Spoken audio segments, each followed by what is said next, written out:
qadına olan aşırı diqqət, qadın haqları, az qala qadını ailənin qurbanı elədilər. Travma sənin ölmən üçün deyil, dirilmən üçündür. Həyat özü travmatikdir. Kişinin müqəddəs rolunu, ailədəki müqəddəs rolunu məhv elədiniz. Kişi isə ailədə Allahın kölgəsidir gerçəkdən. Qadın yalnız o kişidən elektrik alır ki, onu hər mənada özündən üstün görür. Biz kökünü qazırlar ailə münasibətlərin. Doğuş düşür. Gedin statistikalara baxın. Ailə qurma aşağı düşür. Evlənənlərin sayı azalır. Boşananların sayı artır. Bütün bu hamısı ona görədir ki, qadın daha ailədə maraqlı deyil. Kişinin həyatında birinci işdir, ikinci dostlardır, üçüncü siz və uşaqlar. Buna razısınızsa, siz evli qadın ola biləcəksiniz. Salam dəyərli Ailəcanlı izləyiciləri, salam əziz dostlar, bütün Ailəcanlıları salamlayıram bir daha. Ailə insanın ilk dünyasıdır, ilk sevgi, ilk hörmət, ilk sükut, ilk danışıq, ilk kədər, hər şey ailənin içində başlayır və ailədə yaşanır. Bugün ailə münasibətlərini fərqli bir tərəfdən, fərqli bir qonaqla sizin diqqətinizə çatdıracağım və Ailəcanlını fərqli bir tərəfdən tanımış olacaqsınız.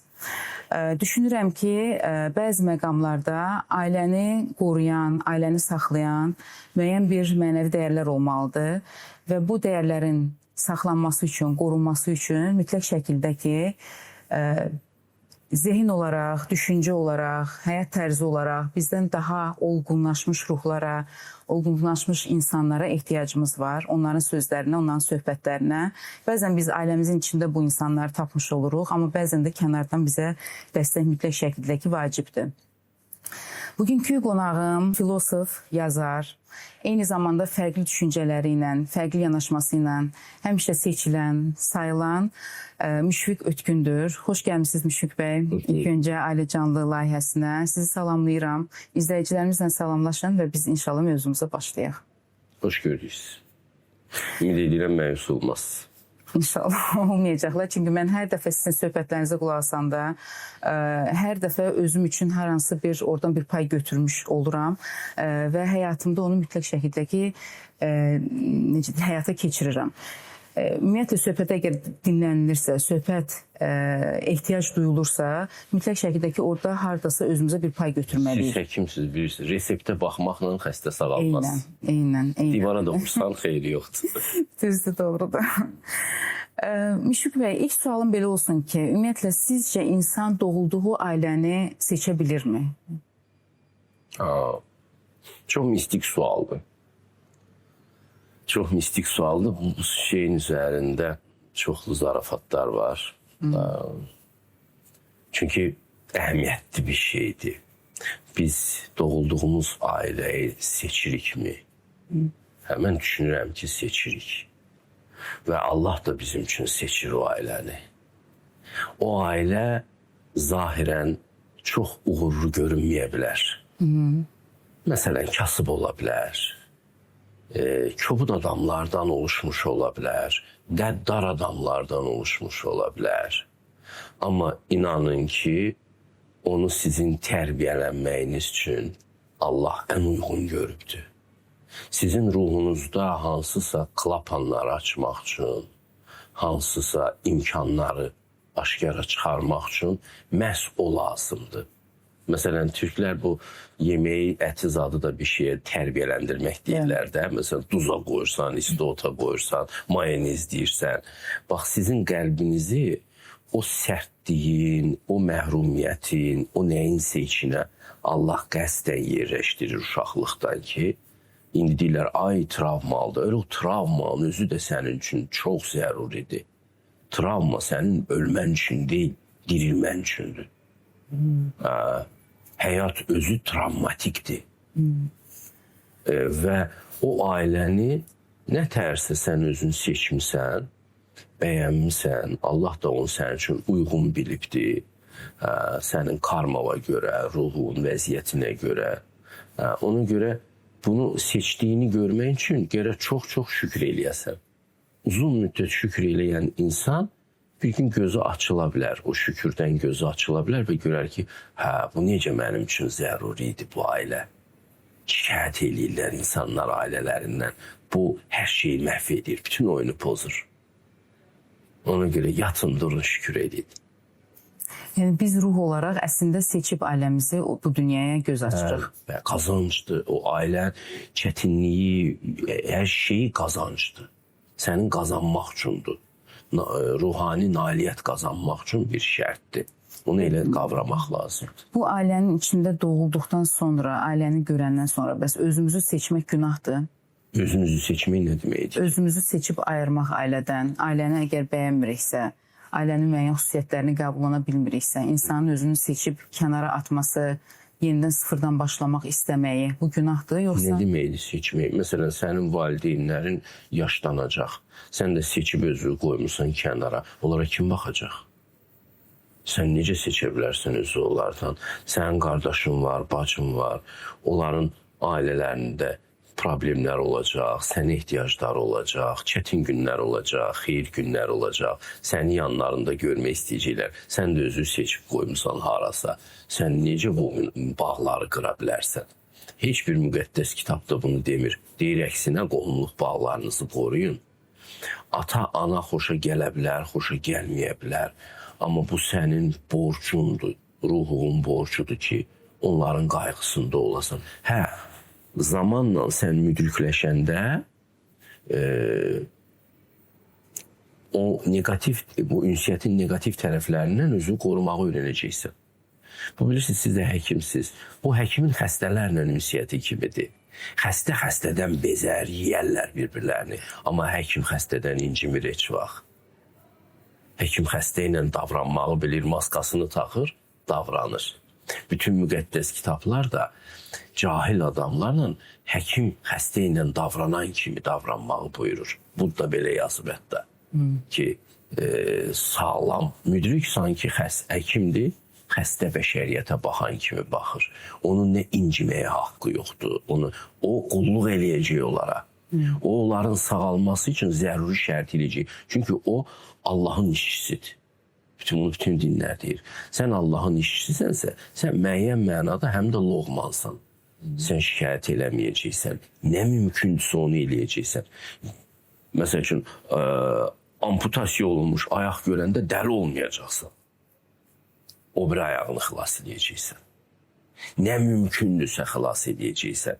Bu hərbi cərrahların işləri məni həmişə maraqlandırıb ki, onların haqqı yoxdur məyus olmağa. Hər gün elə şeylər görürlər ki, depressiyaya düşməyə də haqqı yoxdur. Nə mümkündürsə eləyəcək, xilas eləməyə çalışacaq. Bax, həqiqi ruhani insanda, yetişmiş insanda bu münasibətlərdə oturub ağlamayacaq, kədərlənməyəcək ki, bu niyə belədir, o niyə belədir, mənim ömrüm necə? Yox, sən ancaq düzəldirsən. Nə mümkündürsə düzəldirsən. Yolçuluğumuz uzundur. Bu həyatla da bitmir bizim həyatımız.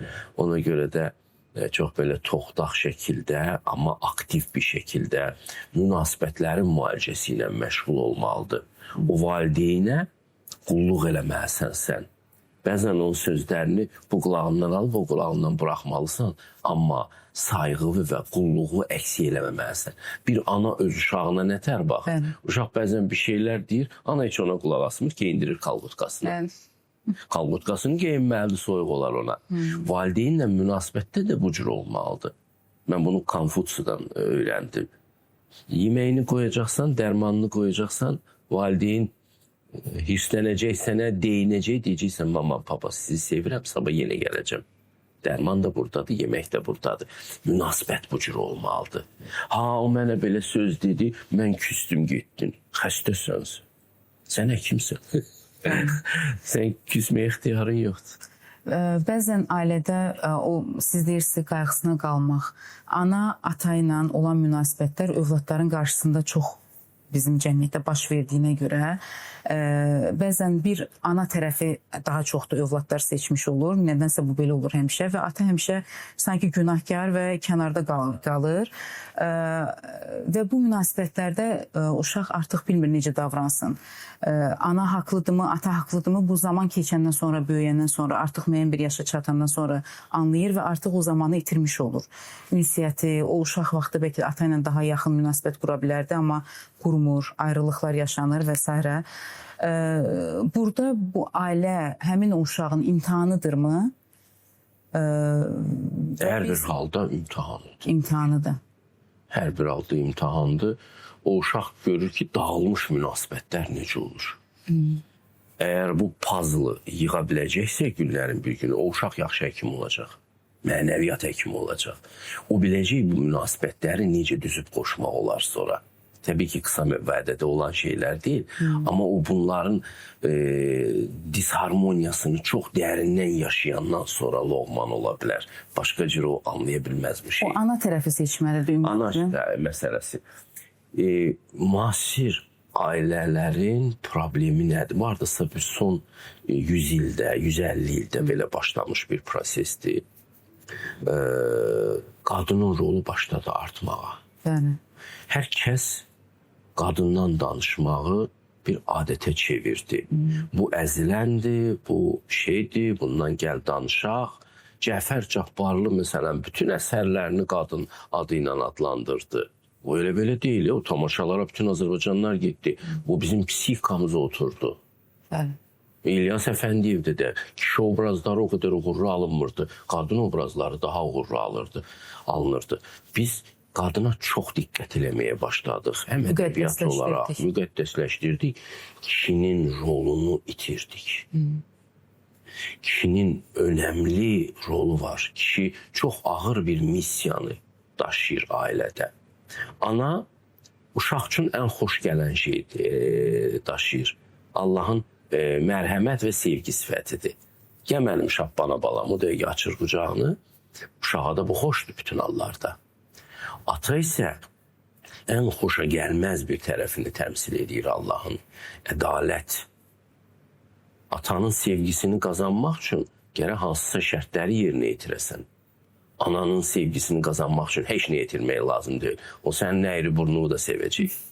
O sənin nə bilim hər halını sevəcək. Hər halını. Sən onun üçün bütün hallarda möcüzə mənbəyisən. Yorulanda, özünü sevgisiz siləyəndə at özü ananın üstünə. Ana səni həmişə sevəcək. Hazır sevgi deposudur ana. Amma ata elə deyil. Ata gözləyir ki, sən bir nailiyyət qazanasan, bir ov ovlayasan, quş quşlayasan. Qədimlik, Dədə Qorqud dili ilə desək. Yəni bir nailiyyətin olsun sənin. Ona görə atalarla evladların münasibətləri daha yaralı olur. Ata ağır missiya daşıyır. İndi bu ağır missiya daşıyan adamın missiyasını məhv elədilər. Qadına olan aşırı diqqət, qadın haqları, az qala qadını ailənin qurbanı elədilər. Heç birisi tarixə baxmadı ki, 1000 illərdir kişilərin əksəriyyəti 35 yaşdan yuxarı yaşamayıbdı. Müharibələr olub, gəliblər ölkəni qırıblar, kişiləri qılıncdan keçiriblər, qadınlar, uşaqları əsir aparıblar. Kişinin aqibəti həmişə bu olubdu. İndi nə oldu siz? Qadınları qurban elan elədiniz. Bütün təfəkkürü deformasiya elədiniz bu ilə. Kişinin müqəddəs rolunu, ailədəki müqəddəs rolunu məhv elədiniz. Kişi isə ailədə Allahın kölgəsidir gerçəkdən. Ailədə kişiyə qarşı deyinmək, kişinin nüfuzunu salmaq, uşaqlara qadının daha önəmli olduğunu göstərmək bütün uşaqları bədbəxtdir. Qızlar da bədbəxtdir, oğlanlar da bədbəxtdir. Bir deyim var, deyirlər uşaq anadan yetim qalar. Bu inancı belə bizim cəmiyyətdə hal-hazırda. Oladılar. Yəni atanı itirmək olar, amma ana etdikdə. Normalda məsələ, bu qanunlar da dəyişdi, bilirsiniz. Hüquq da dəyişdi. Bu düşüncələrin arxasıca, hüquq həmişə sürünür də ictimai diskursların arxasıca. Biz məsələn belə elədik ki, boşananda uşaqlar qalır indi ana ilə. Əvvəllər ata ilə qalırdı. Bir çox şərq ölkələrində hələ də boşananda uşaqlar ata ilə qalır. Peki atalar o məsuliyyəti hələ üzərlərinə götürməyə hazır deyirlər? Yox. Bunu qanunda qoyanda atalar da başqa cür böyür. Oğlu da kişi kimi böyütmək lazımdır. O bunu bilməlidir ki, mən məsuliyyəti götürürəmsə, bu uşaqlar mənim məsuliyyətimdir. Və qadın üçün də şərait olurdu ki, qadın sonra ərə gedə bilirdi, əgər boşandısa. Amma uşaqlı olan qadın necə ərə getsin? Onun qızı varsa, yad kişi onun qızına qarşı namərhəm olacaq. Nə qədər faciələr baş verir, nə qədər cinayətlər baş verir bütün dünya üzrə. Oxuyuruq bunları. Oğul olsa özgə atanı necə həzm eləyəcəksiniz, bilirsinizmi? Ümumiyyətlə, Freud da bunu yazdı da, bu Edip kompleksi ilə bağlı. Hər halda bir hissəsi bu məsələnin düz hiss edibdir. Oğulun ata ilə bağlı bir rəqabəti var, problemi var. Anası ilə bölüşə bilmir onu. Hardasa belə bir psixoloji bir ilişki də var. Normaldır bu. Amma bu yad kişi ilə necə bu məsələni həll edəcək? Yeni bu bunun doğma atasıdır. O yad kişini heç vaxt sevməyəcək, onu ata kimi qəbul eləməyəcək. Ona görə də qaydası bunun bu idi. Təbii qaydası bu idi ki, uşaqlar ata ilə qalmalıydı. Quranda da bu göstərilir. Hətta deyir, məsələn, boşanırsınız, qadın hamilədirsə, gözləyin, qoy uşaq dünyaya gəlsin. O yetim qoymayın o uşağı. İndi tamam dünya, qadınsı bir dünyada yaşayırıq. Qadın yönümlü dünyada yaşayırıq. Ona görə ailə institutu hər tərəfdən sarsılmaqdadır. Bizi bəlkə indi izləyən bəzi insanlar səhv anlaya bilərlər. Düzdür, biz deyərlər ki, aha, başlayırıq yenə o bərabərliyi pozmağa, kişiləri üstün tutmağa və s. Amma indi hal-hazırki söhbətimizin mənası ondan ibarətdir ki, ailələri necə qoruya bilərik? Ailə təməli necə qurulmalıdır ki, ailələr qoruna bilsinlər. Zaten dağılan və anlaşılmaz ailələr ayrılıqlarla nəticələnir. Bunu anlayırıq. Amma bizim, ümumiyyətlə mən Amerikadan son gəlişimdə, bu gəlişim deyil, bundan bir öncəki gəlişimdə Azərbaycanda olan bir çox doğma insanların, ailələrin necə Covid-dən sonra xüsusən də dağıldığının şahidi olmuşam. Və ailəcanlı layihəsinin məhz ortaya ərsəyə gəlməsi də o andan başlayıb məndə fikir olaraq, ideya olaraq və son 5 ildən, bundan sonraki 5 ildə məsələn, çox təəssüf ki, mən ailə modelini göz önümə gətirə bilmirəm ki, mən hansısa bir ailəyə baxıb oradan öz övladım üçün və hansısa bir kiçik bir belə deyək də canlar üçün, yəni uşaqlar üçün bir örnək göstərə biləcəyimiz bir ailə modeli olsun. Ancaq özümü, bizim çəkirdək ailəmiz o deyilləri, ancaq ailə daxilində böyümə şəklində bu da düzgün deyil övladı böyütmək. Cəmiyyətdə də güclü ailələr olmalıdır, örnək alına biləcək bir ailə modeli olmalıdır ki, gələcək nəsildə ailə qurmağa qarşı fobiyam elə gəlməsin, yəni qorxam elə gəlməsin. Qorunacağını bilsin, yəni ailənin hər tərəfdən, həm cəmiyyət olaraq, həm ailə olaraq, həm böyüklər tərəfindən, həm özlərinin psixoloji durumunun sağlam olmasını nəzərə alaraq, yəni qorunaqlı bir qurum olduğunun fərqinə varsınlar və buna addım atanda qorxmasınlar. Bu problem sizcə, az öncə dediniz, yəni qadınları daha çox önə çəkmək, kişilərin nüfuzdan salmaq və s.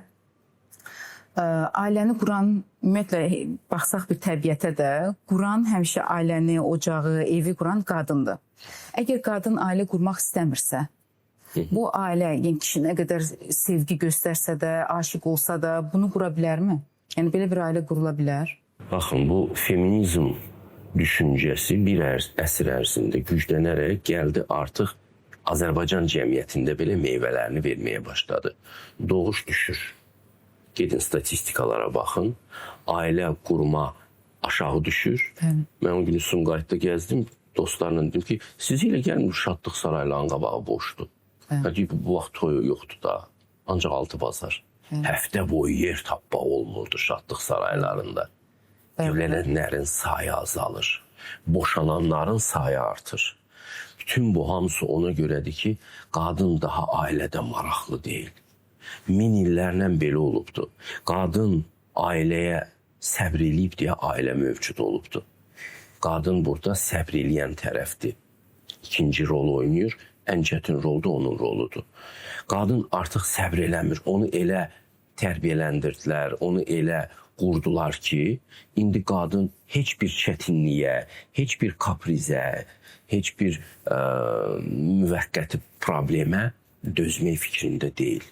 ilk problemdəcə qadın birbaşa asan xidmətə qaçır. Dözməyə məcburdur Müşfiq bəy. İndi bilirsiniz nə tərdir? Onda bəşəriyyətin ailə deyə bir strukturu olmayacaq və biz degradasiya olmağa doğru gedirik. Kişi ilə qadının ilişkisində kişini, cavan oğlanı belə deyək, kişini yox. Cavan oğlanı yalnız seks maraqlandırır. Qadını isə ailə maraqlandırıb həmişə. Qadın həmişə gələcəyini təmin eləməyi düşünüb. Və bu ilişkiyə yalnız məşru nikah biçimində izin veribdi. Və ona görə də ailə daha çox qadını qoruyubdu. Bu münasibətlər. Çünki o bir-iki uşaq doğacaq, öz seksual gözəlliyini itirə bilər, kişinin gözü başqa yerə baxacaq. Amma belə olanda onun artıq garantisi var. Belə düşünün. İndi qadın bu münasibətləri saxlamaqda maraqlı deyil. Onu elə tərbiyələndiriblər ki, sən də azadsan, eyb yoxdur. Dağıt ki ilə ailəni, yaşa ki ilə uşağından tənha, nə tər istəyirsən həyat qur ki ilə özünə. Bu sistemi tamam işsiz vəziyyətə qoyub. Bir şey də var ki, məsələn, kişinin üstünlüyü məsələsi. Bunu çox manipulyasiya edirlər bu mövzunun ətrafında ki, kişi niyə üstün olmalıdır? Bax, oğlan niyə gözəl qız seçir ki?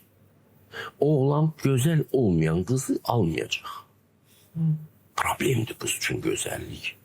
Yəni, qız mütləq, Allah da onu gözəl yaradır və mütləq bu gözəl olmalı ki, oğlanda eşq yaransın.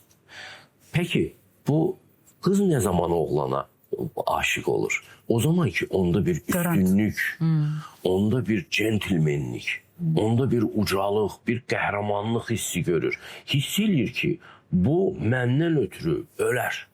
Bir sürü canavarla mübarizəyə qalxar məndən ötürü. Qalib gələr, gəlməz, önəmli deyil. Amma məndən ötürü ölməyə hazır olan birisidir. O mənim qəhrəmanımdır. O mənim evlatlarımın qəhrəmanı olacaq. Sən özündən üstün birisini seçirsən, ona tabi olacaqsan, onun qoluna girəcəksən, onun arxasında gizlənəcəksən. Qadınlar kişini bu cür seçirlər. İndi nə oldu ki, sən əvvəla seçəndə gözlük geniş aç, yaxşı bax. Səndən üstün birisini seç və onun üstünlüyü sənə yaralayıcı olmasın. Sən əziyyət çəkməyəsən onun üstünlüyünü qəbul eləyəndə. Necə ki, məsəl üçün, o sənin gözəlliyi aşiqidir, bunu qəbul eləyir deyə səndən evlənir. Sən də onun üstünlüyünü qəbul eləməlisən. Bu sənin üçün təbii olmalıdır, onun üstünlüyü. İndi bunu problemə çeviriblər ki, kişi niyə ailədə üstün olmalıdır? Yox, bəlkə kişi olmasın o. O üstün olmayacaqsa, sən ona heç belə hissin yaranmayacaq. Qadın heç elektrik almayacaq ərindən. Qadın yalnız o kişidən elektrik alır ki, onu hər mənada özündən üstün görür. Bilirsiniz, bu kökünü qazırlar ailə münasibətlərin. Evlənməyin ha qızım, amma evlənəndə elə bir oğlana get ki, onu özündən üstün görürsən. Ki sonra bu sənə əziyyət verməsin onun üstünlüyünü həzm eləmək. Və o üstünlük uşaqların tərbiyəsi üçün də çox önəmlidir. Uşaqlar ailənin başını görməlidir. Avtoritet görməlidir ki, nizam olsun. Deyirlər ki, o ailədə bu olmamalıdır. Ailə hər hansı bir insanların bir qurumu kimi bir şeydir. Balaca bir kafenin belə mütləq bir meneceri olmalıdır. İki meneceri ola bilməz. Ölkənin bir prezidenti, bir padşahı olmalıdır. İkisi ola bilməz. Ölkə məhv olar o dəqiqə. Ailə də həmçinin. Ailədə bir dənə başı olmalıdır, o birisi onun yardımcısı olmalıdır. Bu düzəni burada uşaqlar yoxsa iki tirəliyə düşürlər. Başlayırlar oynamağa valideynlər arasında. Özünə sərf eləyəndə anan tərəfini tutur, özünə sərf eləyəndə atasının tərəfini tutur. Çünki iki hakimiyyətlilikdir. Bütün tərbiyə prosesini məhv elədilər, başa düşürsünüz. Təbii lider olan atanı taxtdan saldılar. İndi istəyirlər ki, ailə işləsin. İşləməyəcək. İstəyirlər sonra tərbiyə işləsin. İşləməyəcək. Rol, model şeyini pozduz, oyununu pozduz. Əvvəllər ümumiyyətlə mən uşaq olanda xatırlayıram ki, biz həyətə çıxanda qadınlar oturub söhbət eləyərdilər və adətən söhbət eləyəndə heç kəs ailədə öz yoldaşını müzakirə eləməzdi. Həyat yoldaşını ümumiyyətlə müzakirə obyektinə çevirməzdi. Mən xatırlamıram məsələn uşaq vaxtında bunu eşitdiyimi. Amma indi biz çıxsaq məhəllələrə, heç məhəllələrə çıxmayaq, WhatsApp qruplarına daxil olaq. Rəfiqələrin bir-birindən ünsiyyəti zamanı, söhbəti zamanı mütləq şəkildə ki, çox təəssüf əlbəttə ki, müzakirə obyektinə məhz həyat yoldaşları keçmiş olur. Çox dərin mövzulara girmək şərti ilə müzakirələr aparılır aralarında və sonra da ayrılırlar ki, mənim rəfiqəm mənim ailə həyatıma daxil oldu və yaxud da ki, kimsə mənim ailəmə müdaxilə elədi, ailəm dağıldı, kişi nüfusdan düşdü, yoldaşıma niyə hörmət eləmirlər? Məsələn, başlayır bu suallar ortaya çıxmağa. Ümumiyyətlə, dost çevrəsinin, ətrafda olan qohumların, dostların ailəyə müdaxiləsi hansı çərçivədə olmalıdır və harada biz o bariyeri qoymağı bacarmalıyıq sizcə? Qadın öz ərinin nüfuzunu bir döyüşçü kimi müdafiə eləməlidir. Evdə nə olursa, aralarında nə bir şey olursa, ata-anasına gedib deməli deyil. Düzdür. Bacısına, qardaşına gedib deməli deyil. Ərinin nüfuzunu qorumalıdır. Ərinin nəcib damarına basmalıdır bütün davranışı ilə. Ərini qadın tənqid eləyə-eləyə patkablçnik eləyə bilər. Əzə bilər, alçalda bilər. Kişi eləyə bilməz. Kişini kişi eləmək üçün yeganə bir yol var. Onun nəciblik damarına basacaqsın. Ona etiraz eləyəndə də krala etiraz edirmiş kimi edəcəksən. Çox nəzakətlə. Krala məsələn sən sözü direkt düzünə deyə bilməzsən, elə deyilmi? Başı asılacaqsan, səsin tonuna diqqət edəcəksən və çox nəzakətlə bildirəcəksən ki, zat halləri, bəzi şeylər düz yolunda getmir, izin versəz mən bəzi şeyləri cəsarət eləyib göstərərəm. Bu, min illərlə belə olub. Müdirlə danışmaq yolda budur. Bu mərifətdir. Bu zəiflik deyil. Qadın öz əri ilə kralla danışırmış kimi danışmalıdır. Əgər bir səhv olursa, bunu gözləməlidir. Kişi utanmalıdır ki, arvadım gördü mənim səhvimi. Buna çatacaq. Oyunu çox həssas bir levelə daşımaq lazımdır bu münasibətləri. Qadın çox müdrik olmalıdır. Bax, dostlarla bağlı. Konfutsi deyir ki, dostlar nəcib kişiyə insanlıqda bərqərar olmağa kömək edir. Bu yaxınlarda bir müdrik bir qadının sözünə qulaq asdım, Xakamada. Dedi ki, qadınlara müraciət edərək deyir ki, istəyirsiniz ki, ərvizi saxlayasınız, bir şey bilin. Kişinin həyatında birinci işdir, ikinci dostlardır, üçüncü siz və uşaqlar. Buna razısınızsa, siz evli qadın ola biləcəksiniz.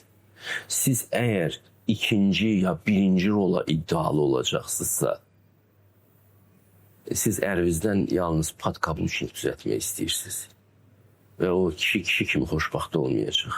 Gec-tez sizin əlinizdən qaçacaq. Və bu doğrudan da çox gözəl bu adam psixologiyanı bilir. Bir başa düşürsünüz. Kişini kişi eləyən bir nömrəli onun işidir.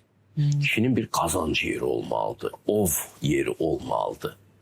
O orada uğur qazanıb evə ət gətirməlidir. Bu qədimlə müqayisə eləsək. Ona görə iş kişinin özünü təsdiqlədiyi əsas alandır. Keçmiş kişilər nə edirdi? Məsəl üçün, canavar ovladı, ayı ovladı, dişlərini asırdı buradan. Göstərirdi. O min illər belə olub, başa düşürsən. O onun nailiyyətləridir, o onun işidir. Onsuz mu ki, onun üzündəki çapıqlar, bədənindəki yara, çapıq yerləri, onlar hamısı onun medallarıdır. Başa düşürsünüz. O onun işinin göstəricisidir. Özünü təsdiq üçün kişiyə mütləq iş lazımdır. İşləməyən avara adamdan kişi olmaz. Mütləq iş lazımdır. Bir məsəl üçün bu fəlsəfə işi oxşamır deyə, məsəl üçün Ksantipa Sokrat həmişə mişarlayırdı. Çünki fəlsəfə iş görməyə oxşamır. Amma o da işdir. Sonraki əsrlər göstərdi ki, Sokrat adını əbədiyyətə yazdı. Və arvadı Ksantipanı da elə Sokrata görə xatırlayırlar. İş kişinin həyatında bir nömrədir. İkinci, onun özünü təsdiq elədiyi yer. Başqa kişilər dostlardır. O dostların yanında özünün mənəvi dünyasını təkmilləşdirir. Qadınlar bunu başa düşmürlər. Sən dostlarınla vaxt keçirsən, gəlginən, sən onu sındırırsan o dostların yanında. Dostlar o zaman başlayır ailəyə müdaxilə etməyə ki, gör ki, o dostları əldən gedir. Arvad məhv edir kişini. Buna çox səhnəciklər çəkirlər, YouTube'da da, digər sosial şəbəkələrdə də siz görərsiniz bunu, skeçlər çoxdur da ki, kişini dostlarının yanında məhv edirsən. Həm zarafat edirlər, icazən qutardı, bura qədər vermişlər icazəni falan. Qadın bu hakimiyyəti ilə öyünməməlidir. Kişi dostlarının içində də özünü aslan kimi hiss eləməlidir. Onda o ailəsini də daha çox sevir. Çünki o hissi ona yaşadan qadınıdır və heç kimə də icazə verməz ki, onun ailəsinə müdaxilə eləyəcək bir söz desin. Kişilər arasında bu ümumiyyətlə populyar deyil. Ki bir kişi o birisinin ailəsi haqqında ona bir məsləhət versin. Qadınlarda bəlkə ola bilir bir-birinin ailə həyatına müdaxilə. Amma kişilərdə bu qəbul olunan deyil. Ləyaqətli kişilər heç vaxt qəbul eləməz.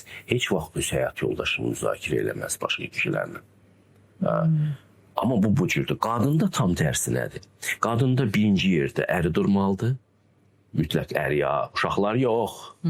Birinci yerdə əri durmalıdır, ikinci yerdə uşaqlar durmalıdır. Üçüncü yerdə işi durmalıdır. Ona görə qadınlar üçün iş həyatını təşkil eləyəndə cəmiyyət bunu bilməlidir ki, bu sabah uşağını məktəbə aparıb gətirəcək, izin verməlisən sən ona. İzin verməlisən, qadın işləyirsə, uşağını iş yerinə belə gətirə bilsin. Çünki onun üçün ailə bir nömrəlidir. İndi qadınlarla, kişilərlə davranan kimi davranırlar. Qadın öz analığını edib yaşasın. Hörmət eləməli lazımdır qadının analığına. Cəmiyyət olaraq bunu bilməliyik ki, biz qadına qadın, indi biz qadınla kişini bərabərləşdirmişik. Bu fəlakətdir. Müşfiq bəy, qadınlardan çox danışdıq. Qadınların məsuliyyətindən, səbrindən, ailə qurmada təməlindən. Qadın əsasdır da ona görə. Gəlin bir əlavə olaraq bir kişilərdən də mən xahiş edirəm danışaq. Çünki əminəm ki, xanımların o biraz qıcığına səbəb olur artıq bu mövzu getdikcə. İstəyirəm biraz kişilərə yönəlik danışaq ki, bizim kişilərimizin ailə dəyərlərinə daşımağa hazır olmadığı dönəmdə ailə qurmaları, öz ailələrinə güvənərək və yaxud ailə qurmaları, istədiklərinin qadınla ailə qurmayıb, ailələrinə uyğun biri ilə ailə qurması və s. səbəblər yəni çox ola bilər. Necə seçim eləsinlər? Ailəni hansı dönəmlərində qursunlar? Ailəni necə qorusunlar? İstəyirəm bunlardan danışaq biraz. Kişilərə yəni ünvanlayın sözlərinizə belə. Tamam. Kişi olmaq çox çətin bir sənətdir. Yenə müdafiəçi başladınız amma. Yox, müdafiə deyil. Kişi olmaq çox çətin sənətli, kişilər bunu anlamalıdırlar. O qurban bayramları var ha. Bu ən çox kişilər üçündür. Kişilər başa düşməlidirlər ki, onlar bu dünyaya gəliblər ki, böyük dəyərlər üçün qurban olsunlar. Kişilərin ən balacası özü üçün yaşayandır. Ondan biraz böyüyü tarixən ailəsi üçün yaşayandır. Ondan biraz böyüyü həm də qohumları üçün yaşayandır. Ondan biraz böyüyü vətən üçün yaşayandır. Ondan biraz böyüyü həqiqət üçün yaşayandır. Özünü həqiqətə qurban verəndir. Bu peyğəmbərlərin səviyyəsidir. Giordano Brunoların, Nəsimilərin səviyyəsidir ki, kişiliyin belə bir səviyyəsi var həqiqət olanda. Və kişinin işi budur. Özünü nəyə qurban verirsənsə, sən osan.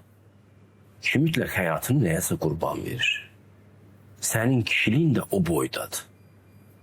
Sənin qurban olduğun məqam nə boydadırsa, sən də o boydasın. Və bunlar gradasiya ilə fərqlənirlər.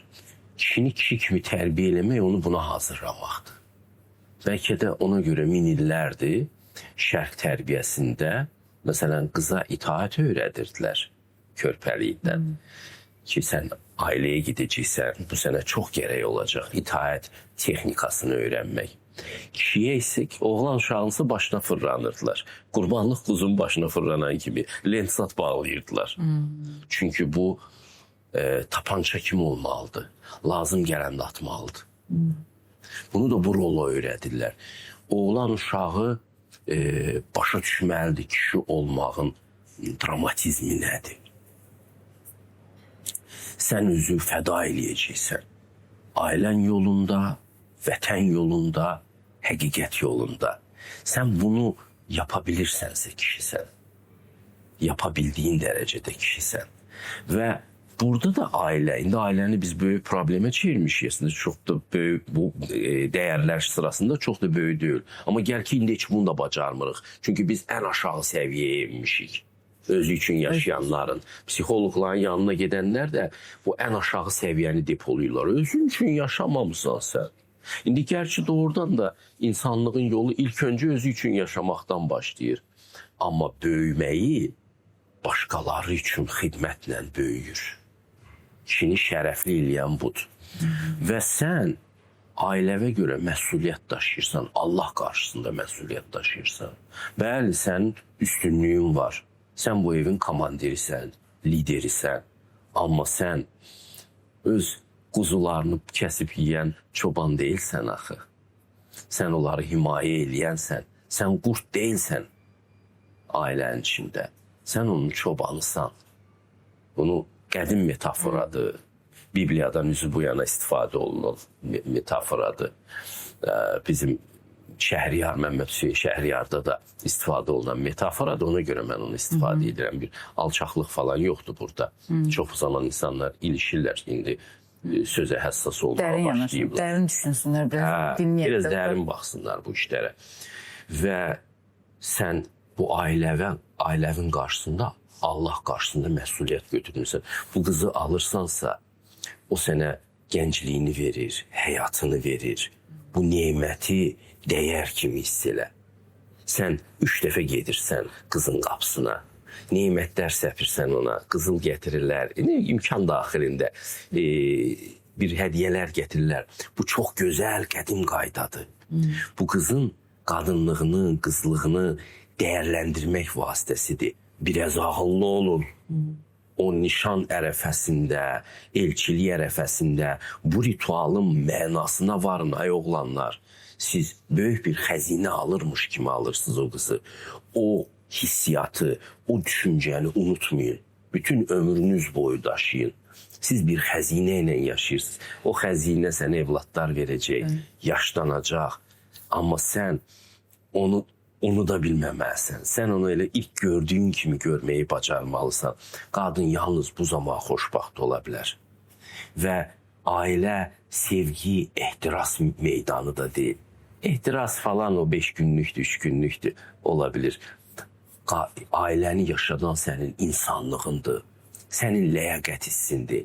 Və sən ləyaqətdə çox inkişaf edirsənsə, ehtiras qızdırmasına tutulmursan. Ay orada başqa bir qadın gördü. İndi də onu sevirəm. Gedirsən onun dalıca ailəvi məhv edirsən. Buna gedə bilməzsən sən. Sən ləyaqətli kişi olmalısın. Nəcib kişi olmalısan. Ehtiras qızdırmasına tutulan birisi olmalı deyilsən. Və yaxşı ailənin münasibətində həmişə bunu bütün müdriklər deyiblər. Mütləq arada Allah var. Allah qarşısında cavab verəcəyini bilginən. Və çox böyük bir cavabdehliyin olacaq sənin. O səndən asılıydı. Sən ailəvə zərər vurdun. Quranda var. O axirətdə çox peşman olacaqlar. O kəslər ki, özlərinə və ailələrinə zərər vurdular. Çünki sənin atacağın addımlar uşaqlarımın da, ailəvin də, yoldaşımın da taleyinə təsir edir. Sən lidersən, nə etdiyinə bax. Bu mənada kişilərin tərbiyəsini bir lider tərbiyəsi üzərindən aparılmasını doğru olduğunu. Bu yaxında bir təlimdə olmuşdum, hansı ki sizin çıxışınıza dinlədim. Orada da vurğuladınız ki, ailələr o zaman bütövlüyünü qoruya bilirlər ki, bir yerdə oturub ibadət edib, Allaha dua edirlər və bütünün özlərinin xeyrinə Xeyir əməllər Xeyir əməllər planlayırlar. planlayırlar. Çox önəmlidir. Çox önəmli. İbadətdən önəmlidir. Ən önəmli ibadət xeyir əməllərdir. O birilər sonra çiçəklənir. Sənin xeyir əməllərin yoxdursa, bunu da deyim, bəzi adamlar bir dəfə bu fikri söyləmişdim, çox yanlış anlamışdılar. Ki, mən namazı, Quran oxumağı önəmsiz sayıram. Yox. Əgər adamın xeyir əməlləri yoxdursa, birinci namaza qaçıbsa, onun namazı öləcək. Namazı diri saxlayan arxasındakı xeyir əməllərdir. O birinci Quran oxumağa gəlirsə, onun elmi öləcək. Quran oxumağı diri saxlayan sənin geniş qəlbindir. Sənin səxavətli, cömərd qəlbindir. Ona görə xeyir əməllər təməldir. Xeyir əməllərlə sən çox yaxşı bir təməl yaradırsan, həqiqətin sənin ömrüvə gəlməsi üçün. Sonra gəlir Quran oxumaq, sonra sən artıq Allahın sözünü anlayandan sonra alnıvı da yerə qoyursan, səcdə eləməyə başlayırsan. İnsan özü üçün yaşayırsa, onun həyatı puçdur. İndi məsələn qadın kişi münasibətində nə təklif edirlər? Hə, bu qadın gözəldir, oğlan da sempatikdir, tutalım ki. Hə, bir ay, 2 ay bezəcəklər bir-birlərinə. Yoxdur insanda o qədər hüsn, o qədər gözəllik ki, sizin həyatınızı doldura. Mütləq bezəcəklər. Bəşəri praktikaya baxın. İnsan nə zaman bir-birindən bezmir? Yoldaş olanda. Yol olur və yoldaşlıq olur. Yol da nədir? Dindir. Din elə yol deməkdir. Çox önəmlidir insan üçün ki, onun hədəfi Allahdır. Hədəfi qarışdırmaq olmaz. Bir insanın səadətini o bir insanda görməsi, dilənçinin dilənçidən pul dilənməsi kimidir. Heç bir insan səni məmnun eləyənməz, bunu anlamaq vaxtıdır. Bu müdriklüyü insanlara uşaqlıqdan demək vaxtıdır. Bu insanı dəyərdən salmaq deyil. Bu insanın mahiyyətidir. İnsan özü büt deyil. Tanrı deyil. İnsanı hədəfə çevirmək olmaz. Hədəf yalnız Allahdır. Yalnız Allaha yönələndə sonsuz bir səadət olur. Baxın, bir insanı sevirlər, yaxınlaşdıqca sevgi itirir. Yaxınlıqdan itirir. Evet. Çünki qüsurlarını da görməyə başlayırsan. Görürsən ki, ya bu idealdır. O ideallığı təmsil eləyir. O qız gözəlliyi ilə sənə ideallığı təmsil edir. Amma sən anlamırsan ki, o görünüşə nail olmaq üçün bəlkə 1 saat güzgü qabağında durubdur ki, sənə o ideallıq hissini versin. O kişi də sənin yanında bir centilmenliyi oynayır falan, çalışır gözəl görürsün, yorulur. Evə gedən kimi corablarını çıxarır, oturur belə rahat dincəlir və sən onu sadə bir şəkildə görürsən. Yaxınlıqdan insanlı münasibətlər uduzur. Allaha yaxınlaşdıqca onu daha çox sevirsən. Allaha yaxınlaşdıqca sən doyumsuz münasibətlərin nə olduğunu anlayırsan. İnsanlığın da yüksəlir. Ailən də səni daha çox sevməyə başlayır. Görür ki, sən yüksələn bir varlıqsan. Mərifətin yüksəlir.